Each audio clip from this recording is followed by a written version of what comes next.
Our next speaker is Benoit Esmein.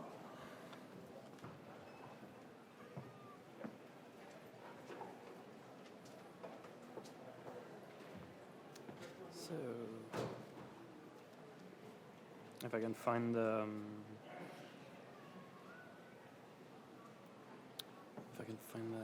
You hit F5 again.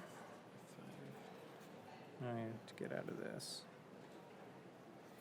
Oh, there you go. And then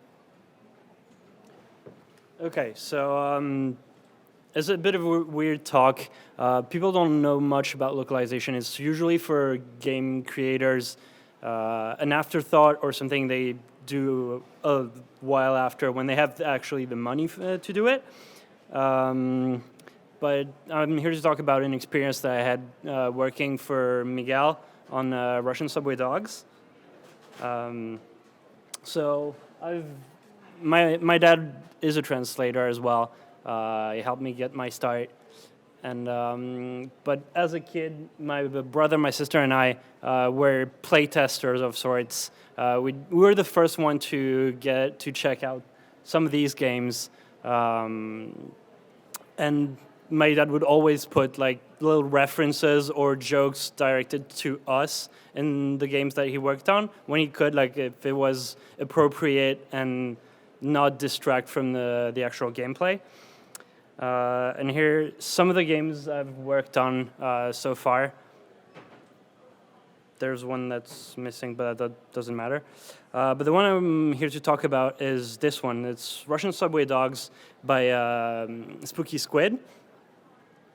And it's an amazing small platformer where you play a dog and you try to scare off people so they drop their food and you can eat it. And it's an extremely challenging game to translate because it's full of puns and cultural references, and that's not something. It's not something that's easily translatable or that does work well in another country.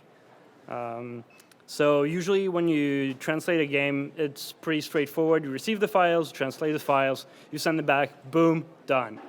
But so when I got the files, Miguel told me it was about 6,000 words, so rough calculation on my average rate, it's like 500 words an hour. This means about 12 hours, take two to 3 hours to proofread. Should be by like 12 hours, a couple of days of work. I was super wrong. So if you can read it, I know it's small, I should have made it bigger. I was planning 12 hours of translation, a couple hours of proofreading. I ended up spending 18 hours on the translation alone.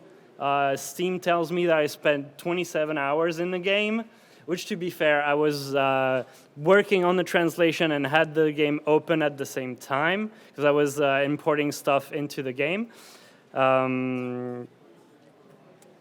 And I was working on other projects for other clients at the same time, so it was spread over. Plus, it was the holiday season, so it was spread over a few weeks.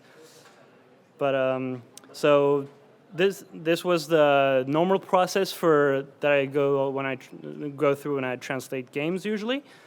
This was more the process that I went through this time because I had more control. I could implement the translation, test it, see if it worked, if it was taking too much space, because it was limited space to have text in the game. But I would work on the translation, encounter something that was really hard to translate, and just skip to the rest of the stuff and leave the hardest stuff for later. Test the games to see if what I put in, and sometimes have placeholders for my translations. See if it worked in the game, and then I would go do something else, like take a shower, go do my laundry, or go get groceries, something like that. Something to take my mind off the stuff that I was working on, and let my brain process it in the background. You probably have that you talk with someone and then you leave the room and you're like, shit, I should have said that. Like you have this so much, like the idea that you get when you leave the room is so much better than what you said or think you should have said. It's the same process. Your brain does a ton of stuff in the background, and that's when you get your best ideas, I think. So this is the game over screen. And here are some of the things that I've had to do to make it work in French, because I translate to French. So one of the, I think it was the achievements, is curiosity killed the cat. That doesn't work in French. We don't have an expression, especially because some of the characters are cats. It doesn't work in French. So since the achievement was surviving or dying 9 times or something, so I took the French title for You Only Live Twice and made it to You Only Live 9 Times. And I'm using memes because sometimes translation, like, if you don't speak both the languages, it can be hard to explain a translation. So same for Vodka and Poodles and Bears, Oh My, which was the title of a mission. It's from, for those who don't know, it's from The Wizard of Oz. It's not that well known, in my opinion, in France. I mean, usually I take myself as, I do some research to see where things are from, but if I don't get it, usually I'm about average in terms of pop culture knowledge. So if I don't get it, probably the player won't get it either. So since it was about furry animals and vodka, I took basically the 2 biggest imports of Russia, which are furs and vodka.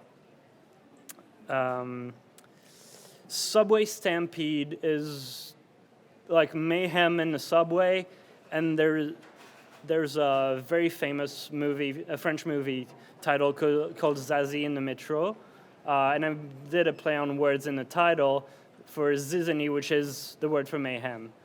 So it's kind of like it's finding a cultural reference that works for your target, and that can mean completely transforming the stuff that you're coming from.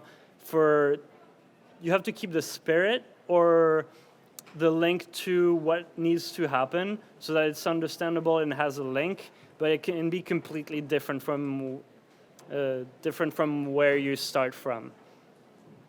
That was a hard one too. Surface to air official. I went up with Stalag Missile, which is like the stalagmite because the fish are encased in ice. And oddly enough, I broke the internet and couldn't find a meme relating to that fun. I was very disappointed. Greyhound blend, I used a dictionary of synonyms when I was struggling with a pun to find, okay, I have bear, but bear doesn't work. Maybe a species of bird, maybe grizzly will work, maybe brown bear will work, something like that. So I ended up using making a pun with the French name for greyhound. And that's about it, and kittens are very happy.